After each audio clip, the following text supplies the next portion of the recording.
Ontem o Haddad deu uma entrevista longa, bem interessante, aliás, para a Miriam Leitão, falando das prioridades que ele está tendo, né, nessa relação com o Congresso, falando um pouco, principalmente da construção da política econômica, que a conversa que ele teve com o Hugo Mota, principalmente, foi a seguinte: queremos uma política econômica de Estado, não uma política econômica de governo, justamente para alguns projetos, algumas medidas que vão ser enviadas, estão sendo enviados ao Congresso, para travar, em parte, esse avanço da agenda neoliberal que foi colocada a toque de caixa e fazer uma reestruturação nas contas do governo. Mas, lógico que ele foi indagado também sobre as críticas do Kassab, né? Que classificou ele como um ministro fraco, né, na semana passada. O Haddad, né, muito gentil, muito cortês, não quis entrar muito no assunto, né? Ele chegou a minimizar ali, falou que não vai ficar disputando com o Kassab, que o Lula já tinha dado a resposta. No finalzinho, ele deu uma alfinetada para dizer o que ele não disse. E eu vou contar para vocês. No finalzinho da intervenção, da resposta que ele falou sobre o Kassab, ele falou assim, ó, abre aspas, Haddad, nós temos que corrigir esses 10 anos, botar as coisas em perspectiva, voltar a falar de desenvolvimento sustentável e, para isso, não pode ter privilégio, pauta bomba, amigos do rei, não pode ter nada disso. O que ele não falou, mas está dito aqui nas entrelinhas, e o que corre no Planalto? Olha, a avaliação do Planalto é a seguinte: a crítica do Kassab é porque o Kassab é um pote até aqui de mágoa com o Haddad. E eu vou listar para vocês aqui os motivos, né, da mágoa nutrida aí pelo Kassab em relação ao Haddad. A primeira talvez seja uma das mais importantes, mas eu acredito que a última é a mais bombástica de todas, né? A primeira remete a 2012, o Azenha deve lembrar bem disso, disputa a Prefeitura de São Paulo, o Kassab estava em ascensão com o padrinho político dele na época, José Serra, né? A disputa à Prefeitura de 2012 aconteceu depois, no primeiro mandato, o Serra deixar o Kassab na Prefeitura para disputar o governo do Estado. Daí voltou à Prefeitura, entrou na disputa e perdeu por 55-44 em 2012 para o Haddad. Ou seja, enterrou todos os projetos majoritários do Serra, que tinha sonho ainda dentro do PSDB de disputar em 2014 a presidência da República. Nunca mais disputou um cargo majoritário. Mas o pior, o Haddad fez quando entrou na prefeitura, que desmantelou um esquema de financiamento da carreira política, não é da campanha, não, da carreira política do Kassab. A primeira coisa que o Haddad fez quando entrou na Prefeitura de São Paulo, vocês devem lembrar, foi justamente uma atuação ferrenha em cima daquilo que ficou conhecido como a máfia do INSS. Né? Vocês lembram disso, da máfia do INSS? E a máfia do INSS era operada, olha para vocês verem como é uma coisa atual. Vai falar, a Pri está falando mais de 2012. Não, em 2022, dia 5 de setembro de 2022, o irmão do Rodrigo Garcia, que à época era par e passo, tem uma relação muito próxima, e eu não vou entrar em questões pessoais aqui com o Kassab, mas o irmão do Rodrigo Garcia, que é o Marco Aurélio Garcia, confessou que comandava um esquema de lavagem de dinheiro na máfia do ISS, do ISS, não INSS, ISS, que é o Imposto sobre Serviço, na Prefeitura de São Paulo, que desviou 500 milhões de reais dos cofres da Prefeitura de São Paulo durante a gestão de quem? Gilberto Kassab. Né? Então, essa é uma questão. Também, o Haddad acabou... Vocês lembram aquele selinho que tinha nos carros, que tinha que colocar? Todo ano tinha que renovar para andar em São Paulo. Eu tive até um problema com isso uma vez na transferência do meu carro, que era um selinho de inspeção veicular, que foi a taxa de inspeção veicular, que foi criado pelo Kassab. Era um esquema do Kassab com a Camargo Correia, na época que operava isso aí. Isso ficou muito conhecido. Inclusive, tinha pessoas, né, como o Alexandre Silveira, que fazia ligação da CCR, da Camargo Correia, com esse esquema lá da inspeção veicular no governo Kassab. Haddad acabou com isso também. Gente, outra coisa, a máfia do túnel Roberto Marinho, vocês lembram desse caso também? Que é superfaturamento nas obras lá do túnel Roberto Marinho, em São Paulo, que favorecia aí a OAS, a Odebrecht e a UTC. Era outro esquema de irrigação da carreira política do Kassab. Então, essas três esquemas do Kassab, que geravam uma grande quantidade de dinheiro para o projeto político do Kassab, o Haddad acabou com isso. Então, essa é uma das razões da mágoa. Mas a pior agora, viu, Kleber? 2022. O projeto do Kassab, qual era o grande projeto do Kassab? Depois dele ter abandonado, ele era o ministro das cidades da Dilma, daí quando viu que não ia ter jeito da Dilma se livrar do golpe, ele pulou fora do barco e negociou com o Temer um ministério no governo Temer. Olha o animal político que é Kassab, gente.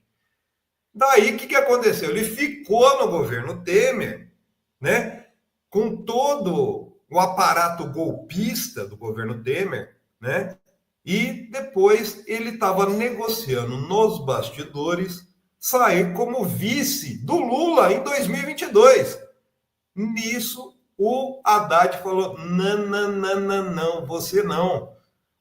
Foi lá junto com o Gabriel Chalita, que é uma figura, foi vice-prefeito, muito próximo ao Geraldo Alckmin, e negociou a saída do Alckmin do PSDB para o PSB com a condição de se tornar vice do Lula, que foi o que ocorreu em 2022. Então, essa é a história, né, dessas críticas do Kassab, que não vão parar agora ao Haddad, tá? Mas a avaliação de dentro do Planalto é que Kassab é um pote até aqui de mágoas com o Haddad. E é por isso que ele está desferindo esses ataques aí ferozes ao Haddad. Vai aumentar, viu, gente? O projeto...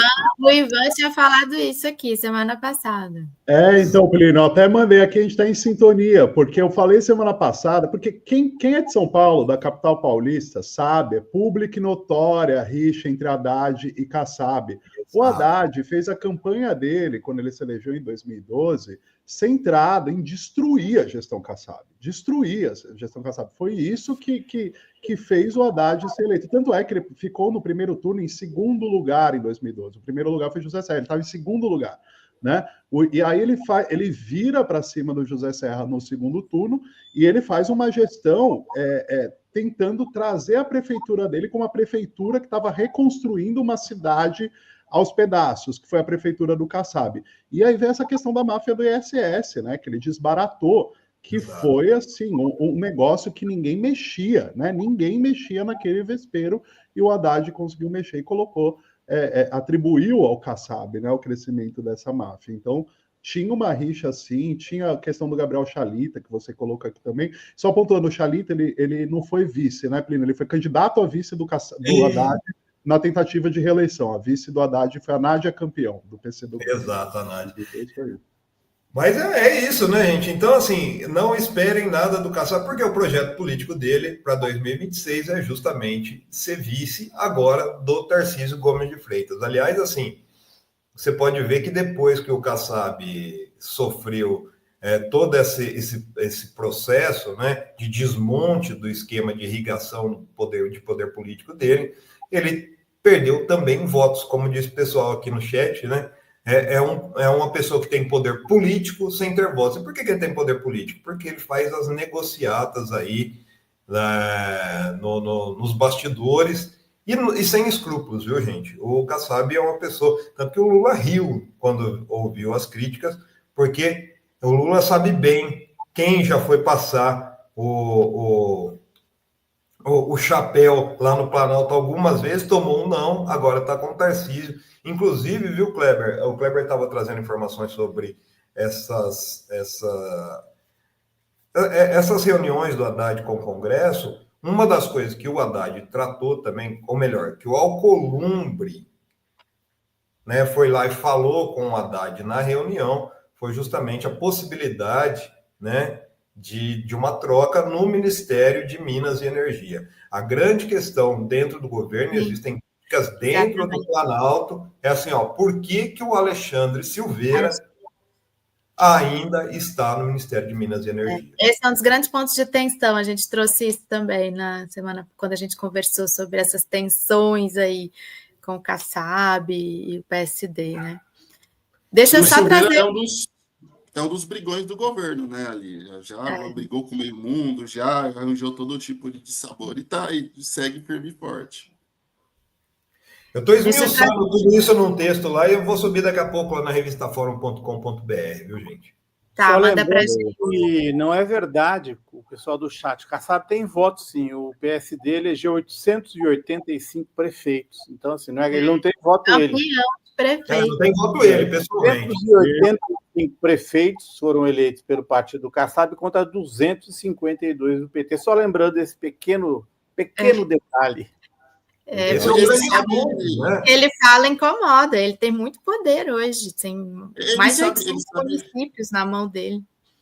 Ele sabe conseguir voto para os outros, ele consegue fazer articulações políticas ali que conseguem trazer caminhões de votos ali. Isso ele tem esse poder todo por ele ser esse articulador. E, inclusive, vale lembrar que o PSD surge de um plano ali, lá nos primeiros mandatos do presidente Lula, para esvaziar o Democratas ali, que era um partido de oposição, e o Kassab foi um dos articuladores ali, foi o despachante do Lula dentro desse grande plano de diminuir e enfraquecer o Democratas ali, que tinha um tamanho ali considerável e gerava alguns dissabores para os primeiros governos Lula.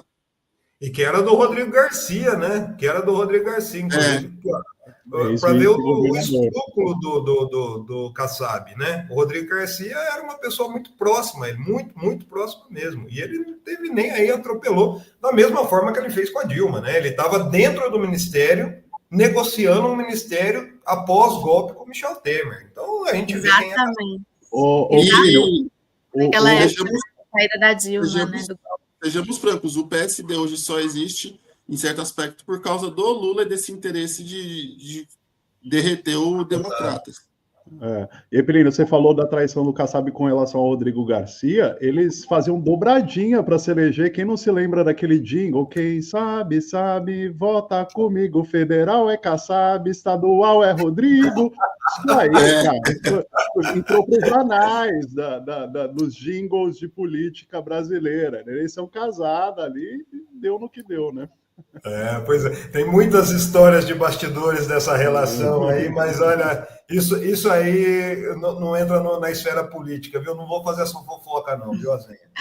Deixa eu trazer uns comentários aqui para o Kleber e para o Plínio. A Veranize Ferreira diz: Kleber, você já faz parte da equipe do Fórum Café. Muito bom. A Denilda diz: bom dia, apresentadores e frequentadores do Fórum Café. Plínio realmente é um ótimo comunicador, bom regresso. Muita gente aqui trazendo o Plínio. Quer ver? O Lázaro também, Lázaro Rodrigues. Bem-vindo, Plínio. Demorou muito suas férias. Há controvérsias. Depende do ponto de vista, né? Tony Kleber é o terror das casernas, conta tudo. E a Joana trouxe o seguinte, Joana de Andrade: os comentários do Plínio fazem falta. Bem-vindo, Plínio. E aí, nossa comunidade acolhendo o Plínio aí, de braços abertos. Muito bom estar de volta, gente. E eu vou me atualizar dos outros assuntos. Aliás, assim, uma coisa que não deu para não se atualizar foi justamente essa questão internacional do Trump, né, Azenhana? Que coisa horrenda o que está acontecendo. Sabe o que eu percebo, viu? Só para eu finalizar aqui minha participação, É que, assim, os bilionários, viu, Ivan, eu acho que perderam a vergonha na cara. Então, eles não estão colocando mais os fantoches, como eles colocavam, como colocava o Fernando Henrique Cardoso aqui, como colocava Bill Clinton lá. Não, eles perderam a vergonha e agora vão assumir o fascismo para expandir as riquezas deles, né? Trump, eu até vou propor para o Yuri, que está chegando na redação agora, a gente fazer eu sei o que você fez no verão passado do Trump, né? O Trump é um canalha de marca maior, mas a aliança de Trump com Elon Musk, com o Jeff Bezos, o Zuckerberg, gente, que mundo que a gente está vivendo, viu? Pelo amor de Deus. Idiocracia, né? É isso, pessoal. Bom estar de volta. Muito bom, muito bem-vindo, Plínio. Agora a gente vai ter aí suas matérias também, vai mandando para a gente. À medida que você for produzindo lá, vai passando aqui para nós. Legal, legal. Daqui a pouco está no ar essa do Kassab. Eu vou esmiuçar toda essa questão, o que a Haddad disse e o que ele não disse sobre o Kassab, mas é verdade que é o que está rolando no Planalto, viu, gente?